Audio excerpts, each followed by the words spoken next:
नमस्कार, स्वागत है आपका। आप देख रहे हैं जन संदेश टाइम्स और मैं कीर्ति। कानपुर के चर्चित हॉस्पिटल रेजेंसी में कर्मचारियों का उत्पीड़न किया जा रहा है। बिना गलती के नौकरी से निकालने की धमकी दी जा रही है।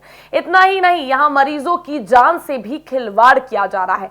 अस्पताल के एंडोस्कोपी सहायक राम सहाय सिंह ने हमारे संवाददाता से बातचीत में अस्पताल प्रशासन पर कई गंभीर आरोप लगाए हैं। सुनिए पूरी दास्तां खुद ही पीड़ित की जुबानी। मैं Ram Sahay Singh, endoscopy technician, Regency City clinic parade पर तैनात हूँ।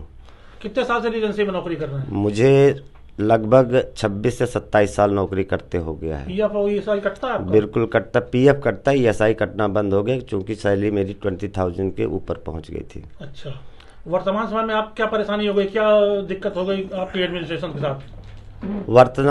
वर्तमान समय में ये हुआ सर कि 18/4/2022 को वैक्सीनेशन का समय चल रहा था। वैक्सीन लगाने के लिए एथराइज सिस्टर मनीषा वाजपेयी जी जो कि वैक्सीन लगा रही थी, और मेरा काम इतना होता था कि सर वैक्सीन कम पड़ रही तो फार्मेसी से ला के देना और सिस्टर को लगाने का काम था। 18/4/2022 को पेशेंट को कोवैक्सीन की जगह कोविशील्ड जो कि एक्सपायर थी वो फार्मेसी से सप्लाई हुई, और सिस्टर ने बिना चेक किए कोवैक्सीन जो पेशेंट को कोविशील्ड लगा दी, जबकि मैं उस समय उस रूम में था भी नहीं। और गलती जब हुई, उस पेशेंट ने वायल जब्त कर ली और उसने खुद चेक कर लिया कि वायल एक्सपायर है। वायल की एक्सपायरी फार्मेसी इंचार्ज द्वारा करीब 1 महीने पहले ही वहाँ के सेंटर हेड रवि दोषी जी को बता दिया था कि इतनी वायलें कोविशील्ड की एक्सपायर हैं। तब भी उन्होंने कोविशील्ड की वो वायल वापस नहीं करी और नई बैच की वायलें मंगा के उसी के साथ रख दी। जिसने रखी उसका नाम क्या था? फार्मेसी में मंगाया जाता है। फार्मेसी में जब भी आती है तो वहाँ के फार्मेसी इंचार्ज नवीन कुमार जी हैं, और इनकी जिम्मेदारी थी कि अगर वो कोविशील्ड की जो एक्सपायर वायल रखी थी फिर से उसको हटा देना था, लेकिन उन्होंने नहीं हटाया। उन्होंने रवि दोषी जी को इन्फॉर्म कर दिया कि साहब कोविशील्ड की एक्सपायरी वायलें भी फ्रिज में रखी हैं। 1 महीने पहले कह दिया था। 1 महीने पहले ही 14 या 15 मार्च को एक्सपायर हो चुकी थी। और ये घटना इसीलिए हुई कि अगर वो वायल वहाँ से हटा दी जाती और नई वायल रखी जाती तो शायद ये घटना ना होती। सिस्टर गलती फार्मेसी से हुई, गलती सिस्टर से हुई। सिस्टर मनीषा वाजपेयी। अच्छा। गलती उनसे हुई, और रजिस्ट्रेशन भी वहाँ के सेंटर हेड रवि दोषी जी ने उसका कोविन पोर्टल पर भी कर दिया। गलत, जब उनको वैक्सीन गलत लग गई एक्सपायरी वाली, उसके बाद भी ये जानकारी थी उनको कि गलत लग गई? जी जी, ये बावजूद कर दिया उन्होंने। जी जी, ये जानकारी जब उस पेशेंट ने वहाँ के सेंटर मैनेजर रवि दोषी जी से बताई तो उन्होंने कहा कोई बात नहीं सर, गलती से हो गया है, लेकिन आपका कोविन पोर्टल पर ही रजिस्ट्रेशन होगा, उसमें शो होगा कि आपको कोवैक्सीन ही लगी। लेकिन पेशेंट ये बार बार कहता रहा कि गलती से मुझे कोविशील्ड लगी है और एक्सपायर लगी है, इसका मुझे लिखित में जवाब चाहिए लेटर पैड पर।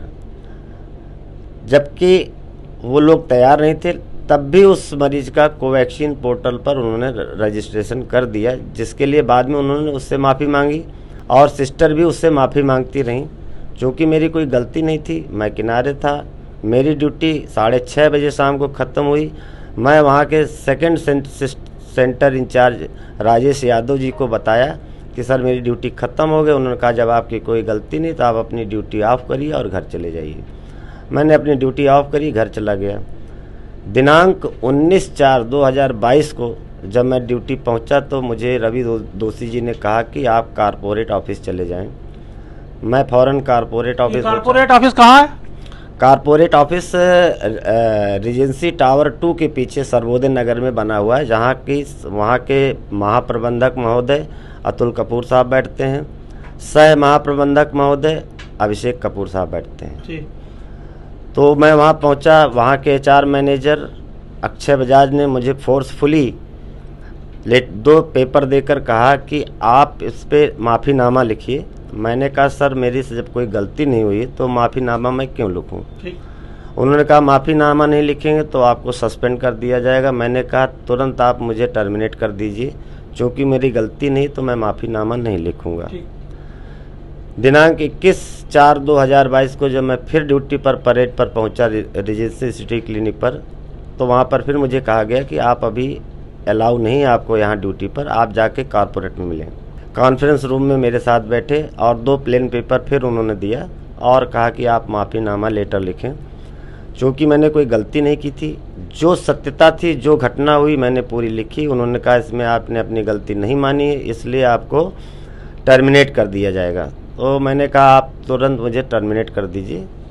उन्होंने कहा टर्मिनेशन लेटर आपका बाई पोस्ट घर पहुंचेगा, जो कि अभी तक नहीं आया। उसके बाद दिनांक 22 को 22/4/2022 को सुबह एमडी साहब से 10:30 बजे मिलने के लिए बुलाया गया। मैं ऑफिस पहुंचा, जहां पर एमडी साहब ने मुझसे मिलने से इनकार कर दिया और मुझे अक्षय बजाज जी और रवि प्रताप सिंह जी ने ये कहा कि आपका ट्रांसफ़र लखनऊ रीजेंसी हॉस्पिटल के लिए कर दिया जाएगा।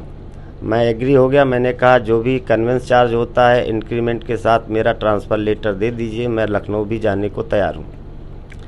उन्होंने ये कहते हुए मुझे वापस कर दिया कि आपका ट्रांसफ़र लेटर रजिस्टर्ड पोस्ट द्वारा पहुँच जाएगा। आज दिनांक 25/4/2022 हो चुका है, अभी तक मेरे को ट्रांसफ़र लेटर नहीं मिला है। क्या ट्रांसफर की प्रक्रिया सामान्य रूप से इसी तरीके से अपनाई जाती है जिस तरीके से आपके मामले में अपनाई गई? सर मुझे अभी तक तो फर्स्ट टाइम इस बात को झेलना पड़ रहा है। मुझे ये नहीं मालूम था कि ट्रांसफ़र प्रक्रिया क्या होती है। मुझे ऐसी उम्मीद नहीं थी कि मुझे कानपुर से ट्रांसफ़र किया जाएगा। ट्रांसफ़र प्रक्रिया होती भी है, कई स्टाफ यहाँ से वहाँ भेजे गए हैं जिनको एक बाकायदा ट्रांसफ़र लेटर और प्लस जो उनका इंक्रीमेंट होता है उसके साथ भेजा गया है। चूँकि उसके बारे में ज़्यादा वो नहीं था कि मेरे साथ भी ऐसा होगा, इसलिए मुझे इसकी पूरी जानकारी नहीं है। आपके साथ ही ऐसा क्यों? आप तो इस मामले में सम्मिलित भी नहीं है, तो आपके साथ ही ये क्यों किया जा रहा है? हमें लगता है कंपनी द्वारा, चूँकि मुझे 27-28 साल काम करते हो गया, कंपनी द्वारा मुझे इसमें बलि का बकरा बनाया जा रहा है ताकि मैं अगर माफ़ीनामा लिख के दे दूँ तो उन्हें हमें सस्पेंड करने का मौका मिल जाएगा और वो अपने काम से मतलब अपने उससे मुक्त हो जाएंगे कि ताकि कर्मचारी हमारे प्रति कोई कार्रवाई अग्रिम कार्रवाई ना कर सके। आपको ही क्यों? अब ये बात मुझे नहीं समझ में आ रही कि मेरे साथ ही ऐसा क्यों किया जा रहा, क्योंकि वहाँ की centre head madam Janhvi Kapoor ने एक 9 काम का एक्स्ट्रा काम का फ़ोटोकॉपी दी है, जो भी मेरे पास मौजूद है, रखी हुई है, कि आपको फ्री टाइम में डायलिसिस रूम में जाना है, फ्री टाइम में प्रोसीजर रूम में जाना है, फ्री टाइम में आपको सीटी स्कैन में बीगो और कंट्रास्ट देना है, फ्री टाइम में आपको बीपीटी लैब और फुट लैब देखना। मैंने कहा मैम मैं पैरा मेडिकल स्टाफ हूँ, पैरा मेडिकल स्टाफ के अंतर्गत अब ये सब चीज़ें नहीं आती हैं। हाँ, डायलिसिस डिपार्टमेंट का काम पैरा मेडिकल का है, मैं उसके लिए एग्री हो गया। क्या रीजेंसी में इस तरीके से उन लोगों से भी काम लिया जा रहा है कि जो उसके लायक नहीं भी है, जिनके पास अनुभव नहीं भी है, उनसे भी तमाम काम लिए जा रहे हैं? नहीं। हाँ। बाकी जितने कर्मचारी हैं, जैसे सीटी टेक्नीशियन है, आए अपने रूम में बैठे हैं, उनके पास काम नहीं है तो अपने रूम में रहेंगे। डायलिसिस रूम में काम होता है, इसलिए डायलिसिस वाले डायलिसिस में बिजी रहते हैं। पैथोलॉजी में काम रहता है तो पैथोलॉजी वाले बिजी रहते हैं। अगर काम नहीं रहता तो वो भी अपने रूम में बैठे रहते हैं। ईसीजी रूम में भी काम नहीं होता दिन में, तो ईसीजी टेक्नीशियन भी अपने रूम में बैठे रहती हैं। द्वेषवश मुझे लगता है कि मेरे साथ ऐसा किया गया। अब इसका कारण स्पष्ट नहीं है, क्योंकि आज 28 साल हो गए। मेरे प्रति ना तो मैंने कोई गलती की है और ना ही मेरे द्वारा कोई माफ़ीनामा अभी तक वहाँ दिया गया है। अब मुझे ये नहीं समझ में आ रहा कि मेरे साथ ही ऐसा क्यों किया जा रहा है। आप क्या कहना चाहते हैं? अपनी बात जनसंदेश के माध्यम से कहें। जनसंदेश के माध्यम से ये कहूँगा कि मेरी बात को, क्योंकि मुझे बार बार रीजेंसी अस्पताल के महानिदेशकों और वहाँ के मैनेजरों द्वारा ये धमकाया जा रहा है कि जिसके खिलाफ आप बोल रहे हैं उनकी ऊंची पहुंच है, आप उनका कुछ नहीं कर सकते हैं। तो मैं चाहता हूं कि मेरे को न्याय मिले। मेरे से चूँकि कोई गलती नहीं हुई है तो मेरे को न्याय दिया जाए।